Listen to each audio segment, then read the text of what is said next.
할렐루야. 예, 반갑습니다. 저는 2012년 5월 13일부터 지금까지 강원동로의 속초중앙교회에서 담임 목사로 지역사회를 섬기고 선교적 사명을 감당하고 있는 강석훈 목사입니다. 제가 섬기고 있는 속초중앙교회는 1년 내내 미세먼지를 걱정할 필요가 없는 공기 좋고 물 좋은 속초에 있습니다. 저는 서울에 살 동안에 1년에도 여러 차례 이비인후과를 가야 할 정도로 기관지가 약했습니다. 그런데 10년 동안 속초에서 사역하며 지내는 동안 지금까지 단 한 번도 이비인후과를 가본 적이 없으면 하나님의 은혜인 줄로 믿습니다. 여러분, 속초는 자연경관이 참 아름다운 도시입니다. 속초 어디서나 서쪽 하늘을 바라보면 설악산이 보이고 울산바위가 보입니다. 동쪽 하늘을 바라보게 되면 그곳에는 푸른 동해바다가 보입니다. 아바이 마을이나 갯배 같은 관광지로 유명한 힐링 도시이기도 합니다. 2017년 6월 말에 고속도로가 개통되기 전까지는 속초는 우리에게 너무나도 심리적으로 먼 거리였습니다. 그러나 지금은 서울 양양 고속도로가 개통된 후로 강변역에서 속초까지 고속버스로 2시간이면 갈 수 있는 곳이 되었습니다. 지난해 말 한국관광공사에서 발표한 자료에 의하면 속초시의 유동인구 작년 기준 4,550만 명이었다고 발표했습니다. 하루에 평균 12만 5천 명이 속초를 지나간다라는 이야기입니다.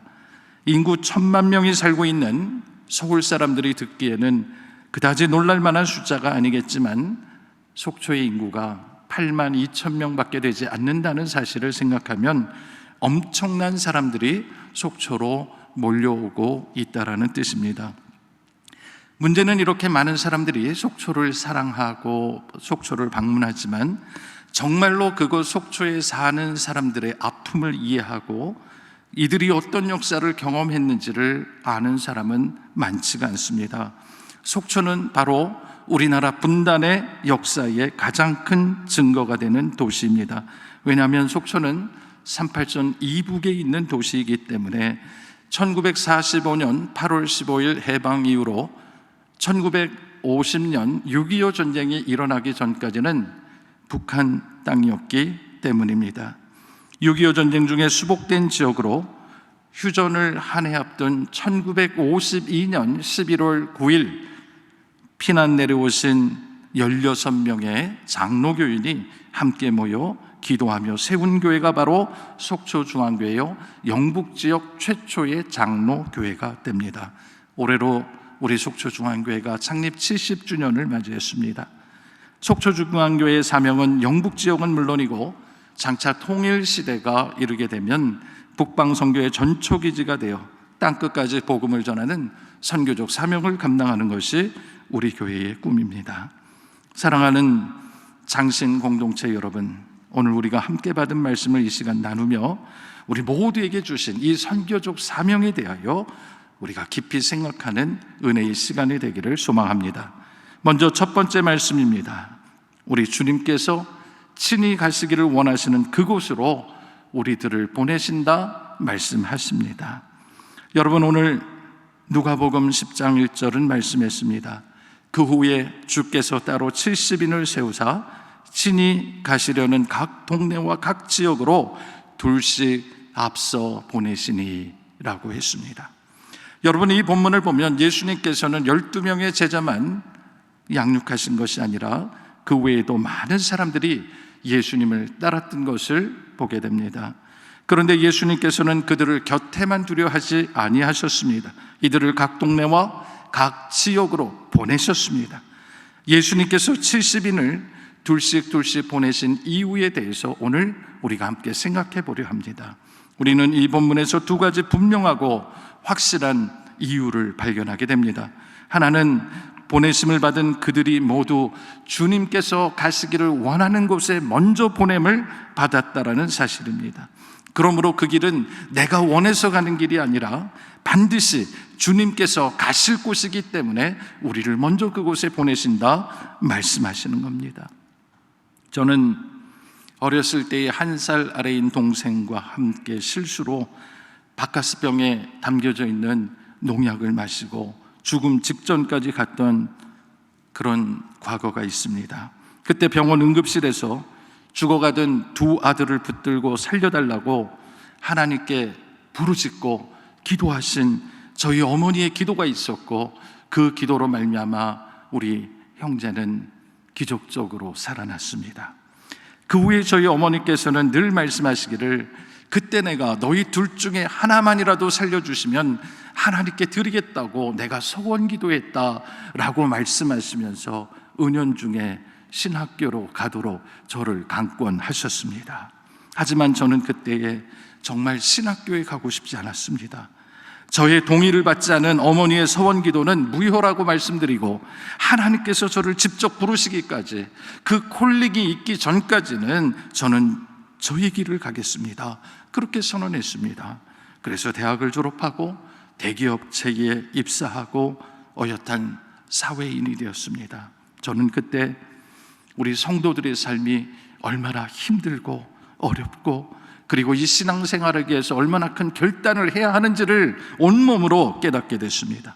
여러분이 매주 사역하는 교회에서 만나는 교회학교 교사들, 그들이 얼마나 힘겹게 살아가고 있는지, 주일 1시간 예배를 드리고 또 시간을 쪼개서 함께 성경 공부하고 부서에서 봉사하는 이 모든 것이 그에게는 큰 결단이고 희생이고 헌신이라는 사실을 하나님이 깨닫게 하셨습니다.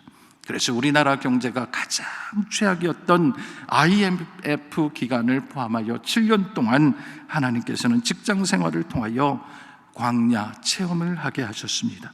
그리고 1999년 하나님이 저를 부르셨습니다. 내가 너를 필요로 한다, 내가 가서 그들을 위로하라 하시는 주님의 명령을 받고, 저는 저의 하던 모든 일을 내려놓고 새천년은 주님께 드리겠습니다, 그렇게 하나님 앞에 응답하며 돌아서게 됐습니다. 여러분 가운데 혹시 본인의 뜻과 상관없이 이 장로의 신학대학에 입학했다고 생각하시고 방황하는 분들이 계십니까? 아직도 하나님께서 나를 부르셨다는 그 분명한 소명과 콜링을 경험하지 못해서 그 부르심 앞에 지금도 망설이고 주저하는 분이 계십니까? 여러분, 우리는 우리의 판단의 실수로 말미암아 여기에 있다고 생각할 수 있겠지만, 우리 하나님은 한치의 오차도 없으신 완벽하신 하나님이심을 믿으시기 바랍니다. 그 하나님이 여러분을 부르셨기에 오늘 이 자리에 있고 함께 예배하게 하시는 줄로 믿으시기 바랍니다. 그 주님이 오늘도 우리를 이 시대에 추수할 일꾼으로 부르셨습니다. 우리 모두를 하나님 나라를 위한 일꾼으로 부르셨습니다. 여러분, 좋은 일꾼이 되기를 게을리하지 마십시오. 바라기는 이 선지동산에 머무는 동안 최선을 다하여 학문을 연마하십시오. 여러분, 목회 현장에 나가면 매일매일이 영적 전쟁입니다. 신학적 기초가 세워져 있지 않는다면 언제나 좌로나 우로나 치우칠 수밖에 없는 것이 우리의 현실입니다. 그래서 저는 속초 중앙교회에서 이 장로의 신학대학에서 배운 통합적 신학으로 하나님 주신 말씀으로 무장하며 지금까지 본질만 붙들고 세월을 허비하지 않고 하나님 말씀대로 살고자 몸부림치고 여기까지 왔습니다. 여러분, 하나님께서 주신 이 귀한 공부할 수 있는 시간에 말씀을 붙드시고 씨름하며 하나님의 음성을 듣는 신학도가 되시기를 주의 이름으로 축원합니다. 또한 바라기는 여러분, 목회 현장에서 제대로 된 목회 훈련을 받으시기를 권면합니다. 아무리 좋은 조건을 제시하고 다른 사역지보다 더 많은 보수를 보장한다 할지라도 그곳이 만약 배울 것이 없는 교회라면 여러분 스스로가 거부할 줄 아는 용기 있는 신학생이 되기를 간절히 바랍니다. 비록 받는 것이 적고 교회에 이름이 없고 규모가 작다 할지라도 담임 목사님으로부터 성도들로부터 목회자의 삶이 어때야 하는지를 배울 수 있는 곳이라면, 주님의 마음을 품고 살아가는 사람들이 어떤지를 배울 수 있는 공동체라면 여러분 주저함 없이 함께 동역하는 기쁨을 누리시기를 간절히 바랍니다. 여러분, 이 시대에도 이름 없이 주의 이름을 위하여 몸부림치는 목사님들 얼마나 많은지 몰라요. 교회가 교회답게 되기 위하여 선교의 본질을 붙들고 애쓰시는 교회들 많습니다. 우리 교회의 본질은 언제나 선교적 사명에 있습니다. 우리 신학생도 마찬가지입니다. 주님이 오늘 나를 택하시고 부르셨고, 그리고 나를 보내신 그곳에서 선교적 사명을 감당할 수 있도록 오늘 우리에게 주어진 시간에 경건과 학문, 이 두 날개를 놓치지 않는 장신 공동체가 되시기를 간절히 소망합니다. 두 번째입니다. 하나님께서는 주님께서 가르쳐 주신 방법대로 사역하라 말씀하십니다. 여러분, 우리 모두는 주님의 종으로 부름받은 사람들입니다.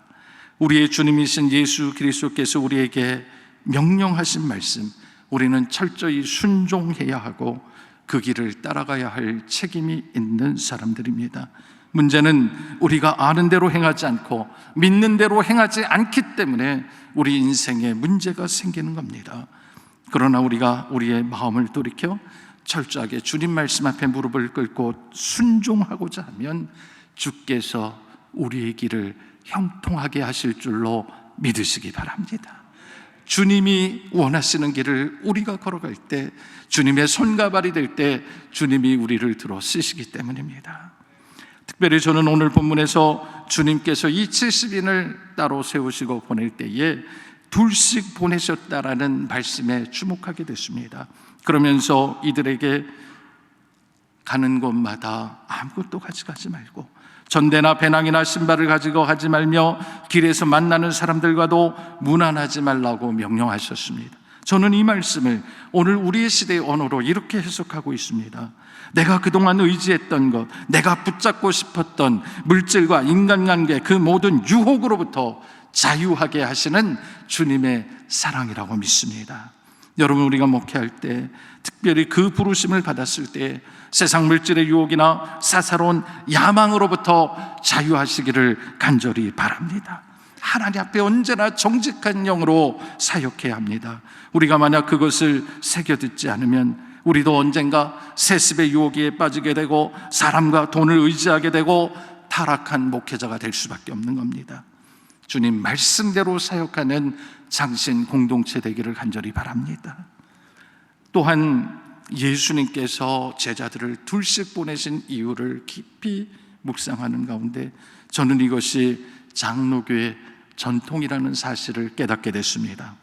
여러분, 예수님께서 이 70인을 파송할 때도, 12제자를 파송할 때도 벳바게와 베다니 사이에서 어린 나귀를 끌고 오도록 제자를 건너편 마을로 보내실 때도 예수님은 언제나 제자를 둘씩 보내셨습니다. 저는 이것이 오늘 우리가 잃어버리고 있는 장로교의 중요한 전통이라고 생각합니다.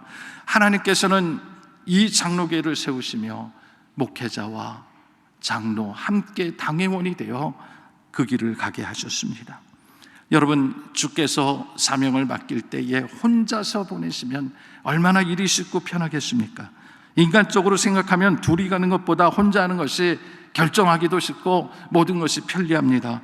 그러나 예수님께서는 반드시 둘씩 보내셨습니다. 저는 이것이 우리 장로교의 전통, 당회는 목사와 장로가 함께 존재하는 이유라는 사실을 깨닫게 됐습니다. 여러분, 목회자의 역할과 더불어 장로님의 역할이 얼마나 중요한지 우리는 알고 존중해야 합니다. 장로님의 역할을 저는 협력과 견제라고 정의합니다. 목회자가 바른 신앙, 바른 생각으로 목회할 때 장로님들은 전적으로 협력하게 되어 있습니다. 그러나 목회자가 바른 길을 걷지 않고 만약에 개인적 야망과 야심으로 타락하게 될 때는 장로님들은 목숨 걸고 그 길을 막아주셔야 합니다. 그때 만약 목사가 잘못된 길을 깨닫고 돌이켜 회개하면 함께 협력하여 바른 길로 가면 되는 거예요. 저는 이것이 날마다 교회가 개혁되어야 한다는 개혁주의 교회의 전통의 시작이라고 생각합니다. 그런데 오늘날 장로교회가 어떻습니까? 이름은 장로교회인데 어떤 교회는 장로를 세우지 않습니다. 또 어떤 교회는 장로를 세워도 견제하는 기능을 주지 않습니다. 저는 이것은 바른 목회가 아니라고 생각합니다. 속초중앙교회 부임한 이래로 지금까지 저는 당회를 이끌면서 모든 의사결정을 할 때 만장일치가 아니면 하지 않겠다라고 선언했고 지금까지 지켜오고 있습니다. 저는 단 한 분이라도 반대하면 이것이 성령의 뜻이 아니라고 받아들입니다. 성령께서 우리의 마음을 하나 되게 하실 때까지 더 기도하고 더 연구하고 더 기다리게 합니다. 더불어 이것은 인간적인 방법으로 사역하지 않겠다라는 저의 목회적 고백이기도 합니다. 그렇게 10여 년을 목회했는데 지금까지 단 한 번도 하나님께서 이런 사역을 통하여 영광받지 않으신 적이 없었고, 우리의 사역 가운데 인간적인 방법을 쓰지 않도록 하나님이 지켜주셨습니다. 또한 주님께서는 제자들에게 가는 곳마다 평안을 구하게 했습니다. 보내심을 받은 사람은 우리가 어떤 곳으로 가든지 그 사역지에서 평안을 구해야 합니다. 이 평안은 주님께서 우리에게 주시는 은혜의 총체적 표현이라고 생각합니다. 바로 이 샬롬의 관계, 깨어진 하나님과의 관계, 이웃과의 관계, 피조물과의 관계, 이 모든 관계가 예수 그리스도 안에서 우리가 회복될 때 그 가운데 참된 평안이 있기 때문에 우리는 그 평안을 선포해야 하는 것입니다.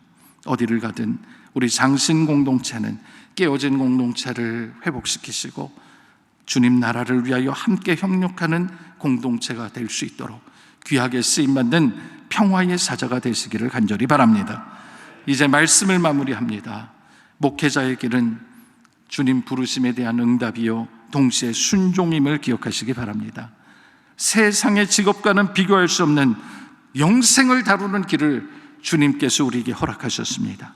세상에 썩어 없어질 우리 육체를 고치는 의사가 되기 위해서도 힘들게 공부하고 의술을 연마하고 면허를 취득해야 합니다. 하물며 영원한 생명, 인간의 영혼을 다루는 고귀한 일을 하는 우리에게 주님께서 이 사명을 맡겨주셨는데 어찌 우리가 배우는 일을 게을리하며 하나님께서 주신 이 시간들을 허비할 수 있겠습니까?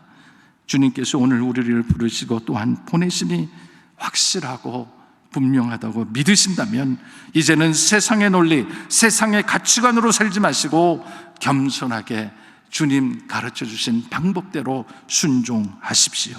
나를 부르신 그때 그 감격 가슴에 새기시고 다가오는 하나님 나라를 위하여 오늘 나는 어떻게 헌신할 것인가를 깊이 생각하시고 오늘도 성령께서 주시는 말씀 붙드시고 순종하며 믿음대로 실천하는 장신 공동체가 되시기를 간절히 소망합니다. 기도하겠습니다.